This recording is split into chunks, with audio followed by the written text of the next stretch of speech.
Doctor Nandamuri Taraka Ramarao గారికి, అలాగే మా తల్లిగారైన బసవరామ తారకం గారికి అంటారు, నా గాయత్రా పరం మంత్రం నమాతు పరదేవత నా హరే పరతస్త్రాత నా అమృతాత్పాతకం పరం. అటువంటి ఆ తల్లికి యస్మాత్ పారదేవత ప్రాతుర్భూతన భక్తి గురుణ సంతుల మాంసి సహస్రం తస్మై సర్వజ్ఞ మూర్తే పిత్రే.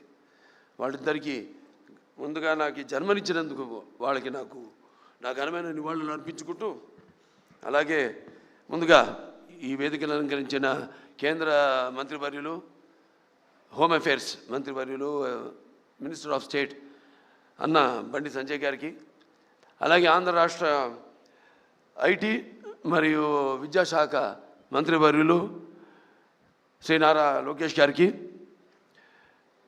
సహజ నటి జయసుధ గారికి, అలాగే world book of records London CEO Santosh Shukla గారికి, ఆయన సతీమణి సుచరిత శుక్లా గారికి, who is the director of, అలాగే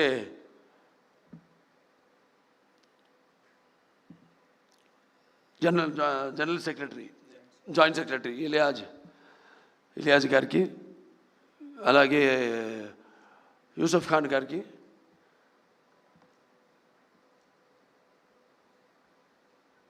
అందరికీ వాళ్ళ మెంబర్స్, మిగతా మెంబర్స్ అందరూ కూడా నా కృతజ్ఞత తెలియజేసుకుంటూ, ఇప్పుడు ఎక్కడి నుంచి మొదలు పెట్టాలో అంటే ఉన్న విషయాలన్నీ మా బాబా దగ్గుబాటి వెంకటేశ్వర బాబా మొత్తం అంతా మా ముక్కు చీవుడు తప్ప ముక్కు చీవుడు చెప్పలేదు కాబట్టి అన్ని విషయాలు చెప్పేశారు.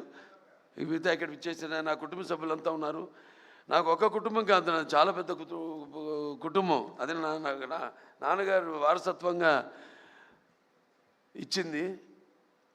అలాగే అంటే ఇటు నాతో రక్తం పంచుకు పుట్టిన నా సోదరిమణులు అయితేనేమి, లేకపోతే నా హిందూపురం నియోజకవర్గ ప్రజలైతేనేమి, నా తెలంగాణ ఆంధ్ర రాష్ట్ర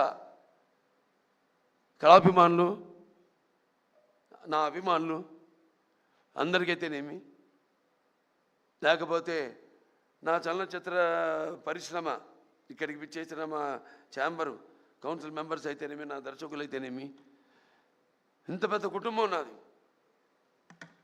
వాళ్ళందరూ కూడా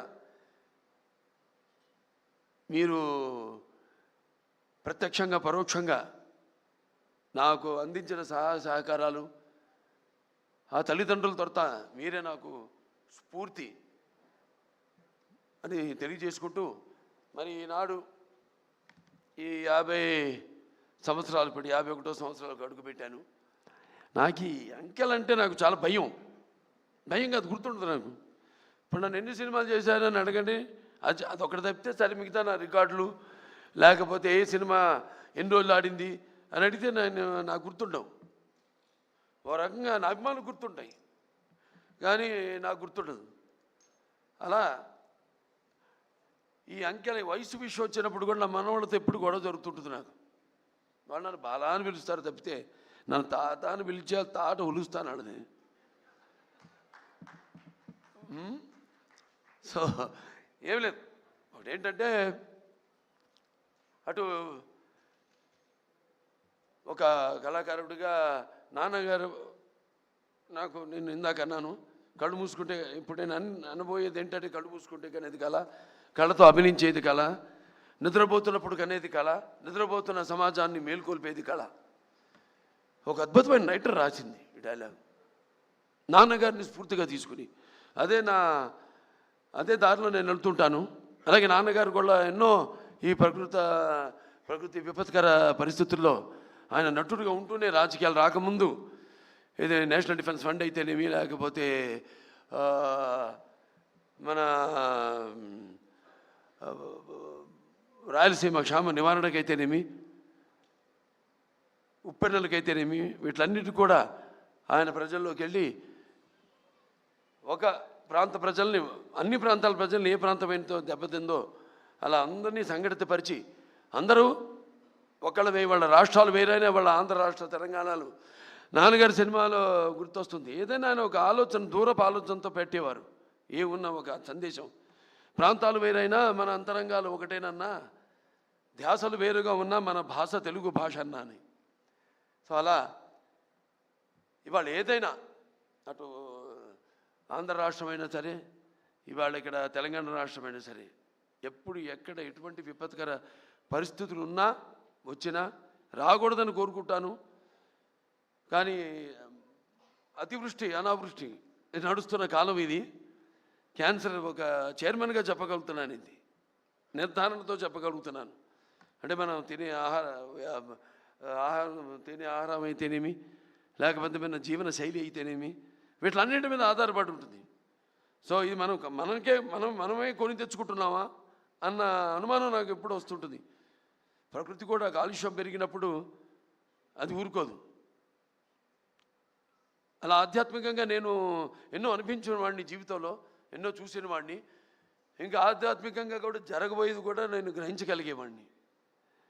సో ఇవాళ నేను క్యాన్సర్ హాస్పిటల్ చైర్మన్గా ఉన్నా, ఇవాళ ఎవరైనా సరే 15 సంవత్సరాలుగా నాకు ముందు ఎంతోమంది చైర్మన్లు ఉన్నారు, అలాగే ఎంతోమంది బోర్డు మెంబర్సు, ముఖ్యంగా కోడెల శివప్రసాద్ గారు అయితేనేమి, అటు కాకర్ల సుబ్బారావు గారు అయితేనేమి, అందరూ నాకంటే ముందు చైర్మన్స్ అయితేనేమి, ఇప్పుడున్న బోర్డు మెంబర్స్ అయితేనేమి, ఇప్పుడున్న ప్రస్తుత బోర్డు మెంబర్స్ అయితేనేమి, నా డాక్టర్లు అయితేనేమి, నా సిబ్బంది అయితేనేమి, వాళ్ళందరి ఏదైనా 2 చేతులు కలముందే శబ్దం రాదు. అలా ఇవాళ వాళ్ళందరి సహాయ సహకారాలతో ఇవాళ నేను ఈ ఆసుపత్రిని కూడా నడపగలుగుతున్నాను. నా హిందూపురం నియోజకవర్గ ప్రజలకి నేను సదా రుణపడి ఉంటాను. రుణం అంటే ఇది తీరని రుణం. నేను ఎప్పుడు ఉంటాను, భావస్తురాణి జన్మాంతర సౌరదాణి అని. అంటే ఈ జన్మలో, పోయిన జన్మలో ఏదో ఒకళ్ళిద్దరిని మన పరిచయాలతో, ఆ వాసనతో ఈ జన్మలో పొందగలుగుతాం. కానీ ఇన్ని వేల లక్షల కోట్ల మంది అభిమానుల్ని పొందడం అంటే అది నాకు ఏ రుణానుబంధమో, ఏ జన్మల అనుబంధమో, ఏ విడదీయలేని అనుబంధమో కదా అని నాకు అనిపిస్తూ ఉంటుంది. సో సదా అందరికీ నేను రుణపడి ఉన్నాను. ప్రతి ఒక్క, ముఖ్యంగా సినిమా పరిశ్రమ వచ్చేసరికి కళమ్మ తల్లికి. ఎందుకంటే సినిమా అనేది ఇందాక చెప్పాను, కళ్ళు మూసుకుంటే కళ ఇదని. అంటే ఎటువంటి